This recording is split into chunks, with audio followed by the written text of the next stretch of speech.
Assalamualaikum warahmatullahi wabarakatuh.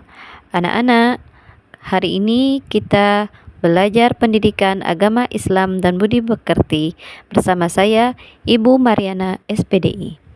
Sebelum memulai pelajaran kita pada hari ini, mari bersama-sama kita membaca doa sebelum belajar. Bismillahirrahmanirrahim. Rabbi zidni ilman warzuqni fahman. Ya Tuhanku, tambahkanlah aku ilmu dan berilah aku pemahaman.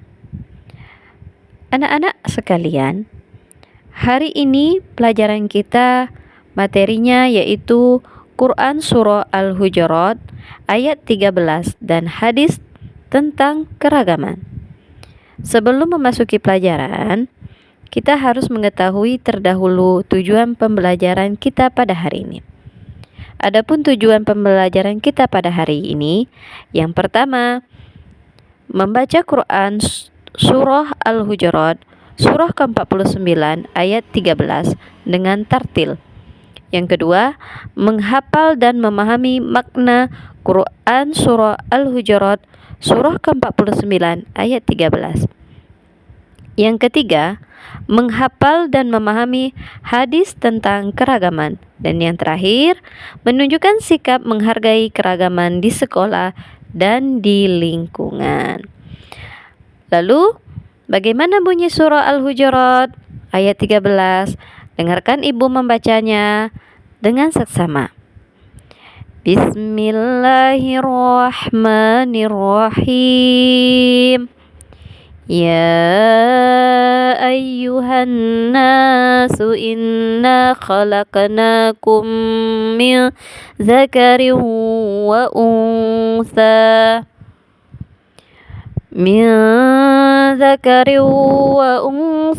waja'alnakum syu'uban wa qabaila lita'arafu.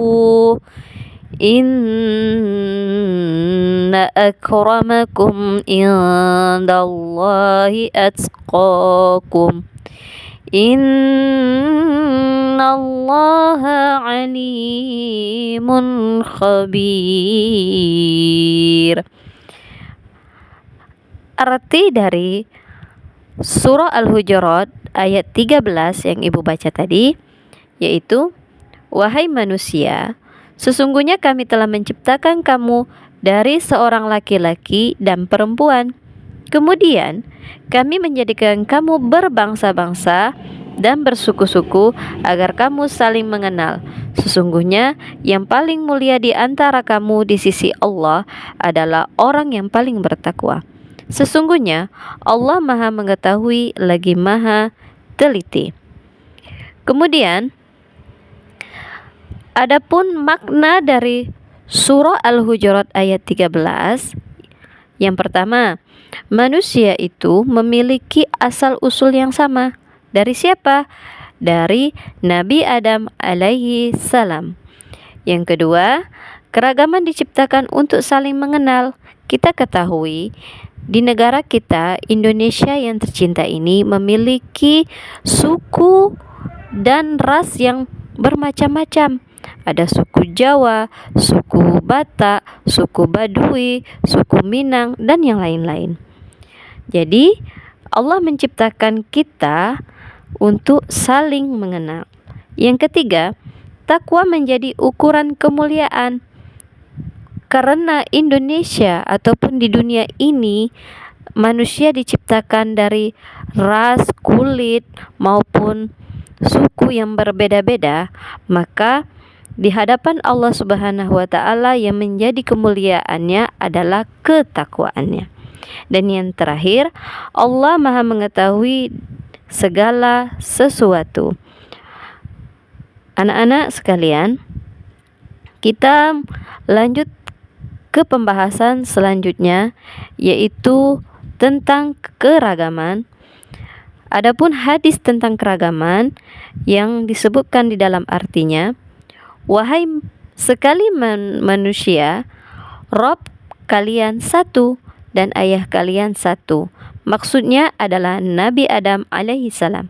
Ingatlah, Tidak ada kelebihan bagi orang Arab atas orang Azam atau non-Arab, dan bagi orang Azam atas orang Arab. Tidak ada kelebihan bagi orang berkulit merah atas orang berkulit hitam, bagi orang berkulit hitam atas orang berkulit merah, kecuali dengan ketakwaan. Apa aku sudah menyampaikan? Mereka menjawab, ya, benar. Rasulullah Shallallahu Alaihi Wasallam telah menyampaikan. Hadis riwayat Ahmad dari Abu Nadrah. Makna hadis tersebut yang ibu bacakan tadi, yang pertama, semua manusia itu berasal dari Tuhan yang satu, yakni Tuhan kita, Tuhan Maha Esa, Allah Subhanahu wa Ta'ala. Dan nenek moyang yang sama, siapa? Siapakah nenek moyang kita? Nabi Adam alaihi salam. Yang kedua, tidak ada keistimewaan karena suku, bangsa, ataupun warna kulit. Manusia itu sama, tidak ada perbedaan. Yang ketiga, kemuliaan manusia hanya diukur dari ketakwaannya. Jadi, jangan kita membeda-bedakan antara suku, bangsa, ataupun dari warna kulit. Yang terakhir, Rasulullah Shallallahu Alaihi Wasallam menegaskan pentingnya persamaan dan keadilan. Anak-anak sekalian, masuk pembahasan selanjutnya mengenai contoh perilaku baik kita dari hadis tentang keragaman dan Quran surah Al-Hujurat ayat 13.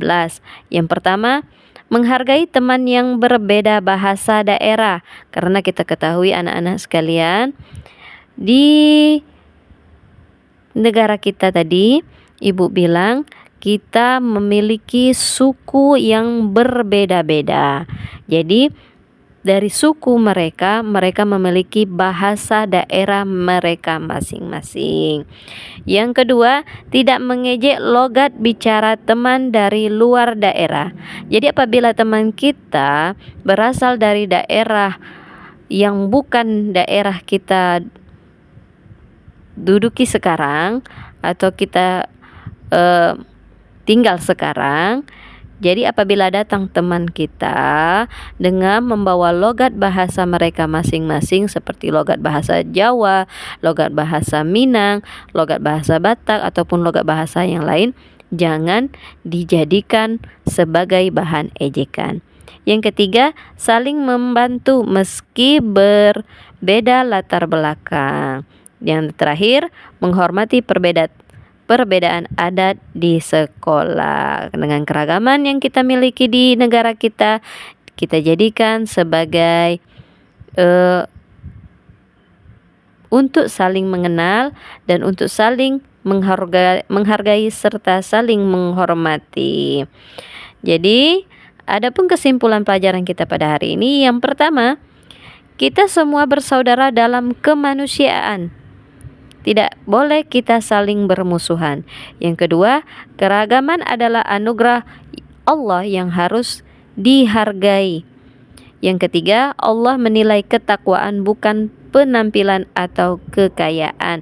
Jadi supaya kita jangan sombong, maka yang dinilai oleh Allah Subhanahu wa Ta'ala adalah ketakwaan.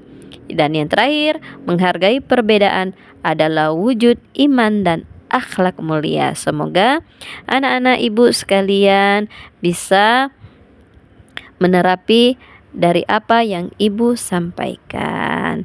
Terima kasih. Wassalamualaikum warahmatullahi wabarakatuh, dan sampai jumpa di sesi pembelajaran berikutnya.